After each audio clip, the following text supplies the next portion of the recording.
오늘 한 주간 첫째 날 기도의 자리에 모여주셔서 감사합니다. 오늘 이 자리 가운데 우리보다 먼저 와 계신 주님을 기억하며 우리 기도하는 마음으로 우리 함께 찬양했으면 좋겠습니다. 우리 하나님의 음성을 우리 함께 찬양하겠습니다.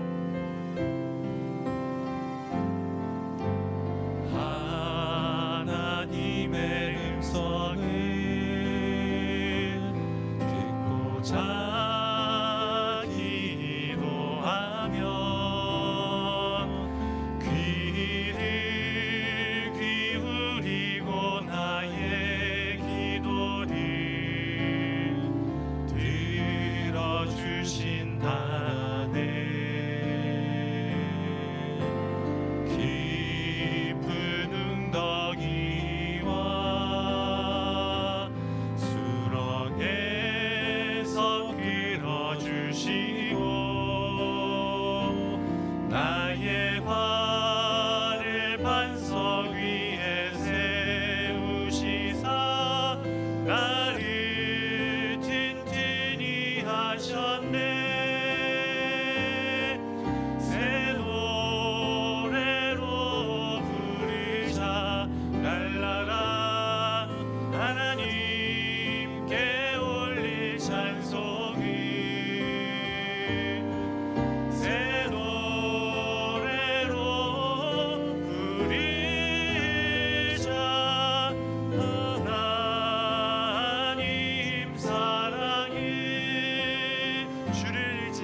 주께 아끼지 않는 자에게 주가 일하시네. 주가 일하시네. 신뢰하며 걷는 자에게 우리 모인 이곳에 주님 함께 계시네. 주님 함께 계시네. 누리네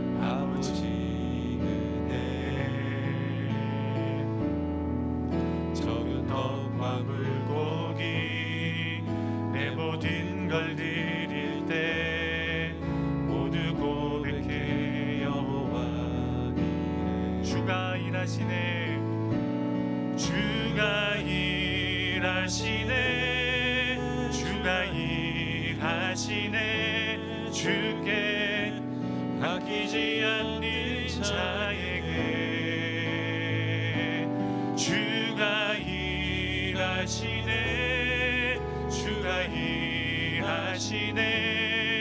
신뢰하며 걷는 자. 다시 한번 고백합시다. 주가 일하시네. 주가 일하시네. 주가 일하시네. 주께 아끼지 않는 자에게 주가 일하시네. 주가 일하시네. 신뢰하며 걷는 자에게. 아멘. 이 시간 우리 함께 기도하실 때 이번 한 주간 주님께서 우리를 통해서 일하실 그것들을 우리가 기대하며 우리가 나아갈 수 있도록 하나님 도와주시옵소서. 하나님, 우리 마음의 심령이 이 시간 십자가 주님만을 우리가 기억하며 나아가는 우리들 되게 하여 주시옵소서. 이 시간 우리 목사님 나오실 때까지 같이 한번 기도함으로 나아가겠습니다. 기도하겠습니다. 하나님 아버지 감사합니다. 우리 가운데 아버지 하나님 역사하여 주시옵소서.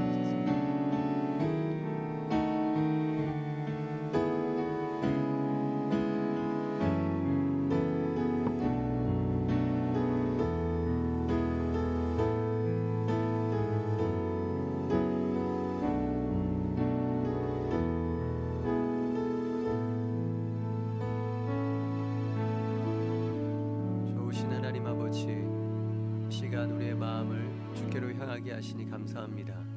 성령 하나님께서 은혜를 베풀어 주셔서 말씀을 깨닫고 주님 뜻대로 기도할 수 있도록 인도하여 주시옵소서. 예수님의 이름으로 기도하옵나이다. 아멘. 하나님 말씀 마가복음 8장 27절부터 31절 말씀입니다. 마가복음 8장 27절부터 31절까지 말씀 한 절씩 교독합시다. 제가 27절 읽겠습니다. 예수와 제자들이 빌립보 가이사라 여러 마을로 나가실새 길에서 제자들에게 물어 이르시되 사람들이 나를 누구라고 하느냐. 제자들이 여짜와 이르되 세례 요한이라 하고 더러는 엘리야 더러는 선지자 중에 하나라 하나이다. 또 물으시되 너희는 나를 누구라 하느냐. 베드로가 대답하여 이르되 주는 그리스도시니이다 하매 이에 자기의 일을 아무에게도 말하지 말라 경고하시고 함께 읽습니다. 인자가 많은 고난을 받고 장로들과 대제사장들과 서기관들에게 버림받아 죽임을 당하고 사흘 만에 살아나야 할 것을 비로소 그들에게 가르치시되. 아멘. 매년 맞이하는 고난 주간에는 특별한 주제나 관점을 가지고 주님의 고난을 묵상하고 있습니다. 일주일 동안 계속되는 시간 속에서 한 가지 주제를 가지고 깊이 있게 주님을 바라보는 것입니다. 2016년도에는 십자가 위에서 하신 가상 7원에 대해서 살펴보았습니다. 주님이 7마디 말씀을 십자가 위에서 하시지 않습니까? 그 말씀 하나하나를 곱씹으면서 묵상을 했습니다. 그리고 2017년도에는 마지막 7일이라는 주제로 고난주간의 요일별 말씀을 살펴보았습니다. 월요일에는 어떤 사건이 있었고 화요일에는 어떤 일이 있었는지를 천천히 살펴보면서 말씀을 묵상했습니다. 그리고 2018년도에는 어떤 말씀을 묵상했는지 기억이 나십니까? 누가복음이 말하는 고난주간에 대해서 살펴보았습니다. 기억이 나지 않는다고 너무 절망하실 필요 없습니다. 사실 저도 저장해둔 설교문을 살피기 전에는 기억이 가물가물했습니다. 혹시나 해서 묻습니다. 그럼 작년에는 어떤 주제로 고난주간을 보냈는지 기억하십니까? 영민한 분들은 기억하실 겁니다. 작년 2019년에는 이사야서의 고난받는 종에 대해서 묵상한 바 있습니다.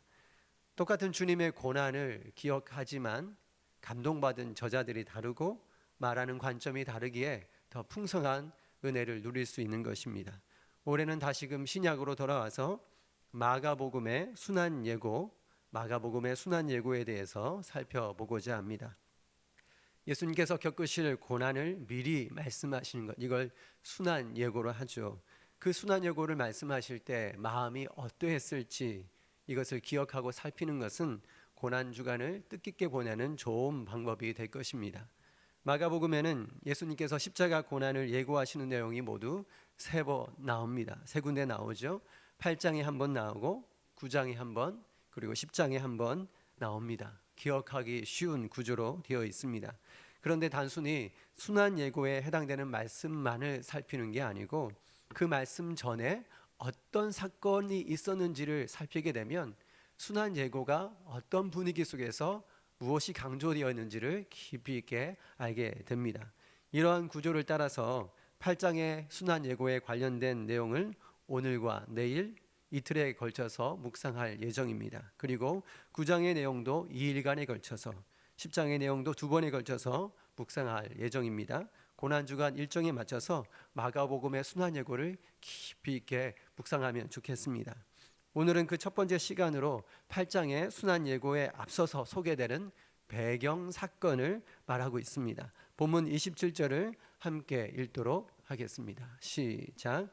예수와 제자들이 빌립보 가이사라 여러 마을로 나가실새 길에서 제자들에게 물어 이르시되 사람들이 나를 누구라고 하느냐.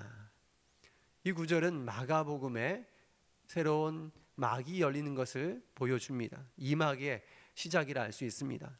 영국으로 치면 1막이 끝나고 새로운 막이 열리면서 사회자가 새로운 무대 세팅을 설명해 주는 것과 같습니다.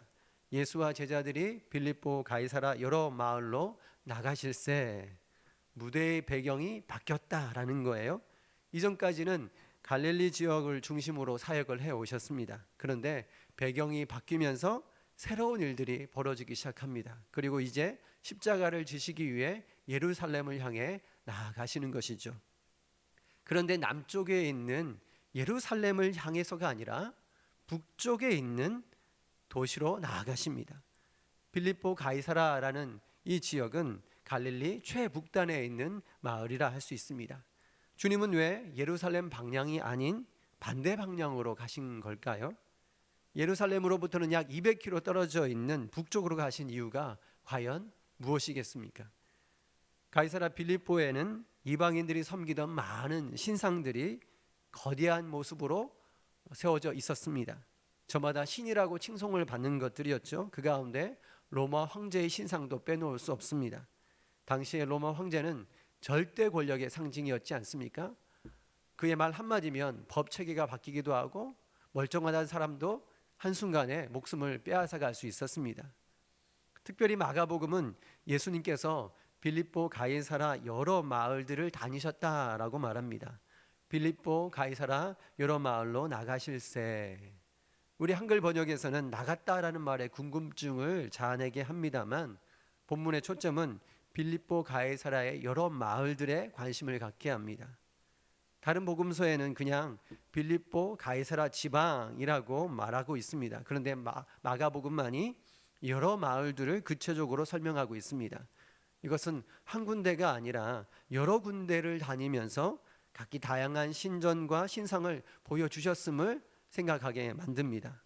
로마 황제의 신상부터 시작해서 너무나 많은 신상들이 질비하게 늘어서 있는 그곳에서 예수님이 물으십니다. 사람들이 나를 누구라 하느냐? 그동안 정말 많은 여러 동네를 다니셨으니 수많은 사람들이 예수님의 기적을 지켜보지 않았겠습니까? 그때 반응을 물으시는 것입니다. 하여 대답을 하죠. 제자들이 여짜와 이르되 세례 요한이라 하고 더러는 엘리야 더러는 선지자 중에 하나라 하나이다. 갈릴리 지역의 사람들로부터 시작해서 이 최북단 이방 지역의 사람들까지 그 사람들이 예수님을 어떻게 생각하는지 보고를 하고 있습니다. 어떤 이들은 말하기를 선생님을 능력을 행하는 엘리야라고 말합니다. 또 어떤 사람들은 하나님의 말씀을 전하는 선지자라고 말하기도 합니다. 이러한 답을 들으시고 드디어 예수님이 묻고 싶었던 질문을 하십니다. 같이 한번 읽어봅시다. 시작. 또 물으시되 너희는 나를 누구라 하느냐? 주님이 이 질문을 하기 위해서 예루살렘이 아니라 반대 북쪽에 있는 도시, 이방 신전과 신상이 가득한 곳에서 질문을 하시는 것입니다. 왜 이러한 질문이 중요할까요? 마가복음에서 그동안 제자들은 예수님을 향해서 주님이라고 단 한 번도 부른 적이 없습니다. 그동안 제자들은 모두 다 선생님, 디다스칼레라고만 불러왔습니다. 한 구절만 찾아서 읽어보죠. 마가복음 4장 38절 같이 한번 읽어봅시다. 시작. 예수께서는 고물에서 베개를 베고 주무시더니 제자들이 깨우며 이르되 선생님이여 우리가 죽게 된 것을 돌보지 아니하시나이까 하니. 제자들은 예수님의 기적을 두 눈으로 보았습니다. 하지만 그들은 언제나 예수님을 향해서 디다스칼레, 직역하면 가르치시는 분, 선생님이라고만 고백을 해왔습니다. 물론 예수님은 자신을 인자라고 두 번이나 말씀을 하셨습니다. 하지만 그 인자라는 단어 속에 담겨있는 의미에 대해서는 충분히 말씀하지 않은 상태였습니다. 이와 같은 상황에서 이제 예수님은 자신이 누구이신지를 보다 분명히 밝히고자 하셨던 것입니다. 이러한 질문에 베드로가 무엇이라고 답할까요? 베드로가 대답하여 이르되 주는 그리스도시니이다 하며 드디어 주님이 기대하셨던 고백이 터져 나오는 것이죠. 비록 현실의 상황을 비춰볼 때, 그러니까 수많은 신전과 신상들과 비교할 때, 또 로마 황제와 비교할 때 예수님은 너무나 초라해 보일 수 있습니다. 하지만 그러함에도 불구하고 예수님이 누구인지 참으로 알고 고백하는 것은 그 무엇보다 중요한 것입니다. 우리 한글 번역에는 소개되어 있지 않지만 베드로의 고백에서 아주 중요한 표현이 하나 있어요. 그게 무엇인가 하면 주님은 그 그리스도이십니다. 그 그리스도이십니다 라고 말해요. 그리스도 앞에 정관사가 붙어 있어요. 그 그리스도. 무슨 말일까요? 기름 부음 받은 자, 그리스도라는 고백은 중요한데 이 가운데 더 중요한 것은 내가 생각해낸 그리스도, 내가 꿈꿨던 그리스도, 내 입맛에 맞는 그리스도가 아니고 그 그리스도라는 거예요. 구약을 통해서 하나님께서 말씀해 오셨고 약속해 오셨던 그 그리스도, 이 고백을 할 수 있어야 그 다음에 십자가 죽으실 것을 비로소 말씀하실 수 있는 겁니다. 31절 말씀을 함께 읽어봅시다. 시작. 인자가 많은 고난을 받고 장로들과 대제사장들과 서기관들에게 버림받아 죽임을 당하고 사흘 만에 살아나야 할 것을 비로소 그들에게 가르치시되. 자, 여기 보시면 중요한 단어가 무엇이겠습니까? 비로소. 순환 예고는요, 예수님을 향해 그 그리스도라고 고백하고 하게 되었을 때 그때 비로소 가르쳐 주시는 내용인 것입니다. 만약에 아직도 내가 생각하고 내가 기대하는 그리스도 정도로만 생각하고 있다면 고난 주간의 사건은 참되게 다가오지 못할 것입니다. 반면에 우리의 믿음이 아직 부족하고 연약할지라 한다 하더라도 그 그리스도라고 고백하고 주님을 바라본다면 비로소 말씀하시고 비로소 깨우쳐 주시는 은혜를 계속해서 경험할 수 있을 것입니다. 비로소. 오늘 말씀의 제목을 기억하면서 기도의 자리로 나아가면 좋겠습니다. 주님께서 제자들을 빌립보 가이사라에 데려가셨던 것처럼 오늘 우리를 한 곳으로 데려가실지 모릅니다. 오늘 이 시대에는 화려한 백화점으로 우리를 안내하시고 질문할 수도 있습니다. 아니면 수많은 네온 사인이 빛을 발하는 현란한 거리에서 우리에게 온갖 기쁨과 만족을 안겨줄 것이라고 유혹하는 장소에서 물으실 것입니다. 너는 나를 누구라 하느냐? 이 질문에 주님은 그 그리스도이십니다 라고 고백할 수 있기를 바랍니다. 그리고 비로소 말씀하시는 순한 예고로 나갈 수 있게 되기를 주님의 이름으로 축원합니다. 우리 함께 찬양하고 기도하겠습니다. 지존하신 주님 이름 앞에 예수는 그리스도이십니다. 함께 믿음으로 고백할 수 있기를 바랍니다.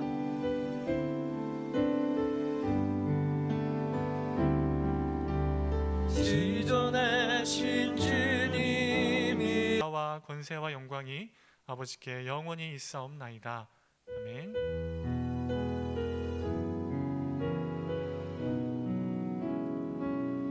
고난주간 첫째 날 기도회를 마치도록 하겠습니다. 감사합니다.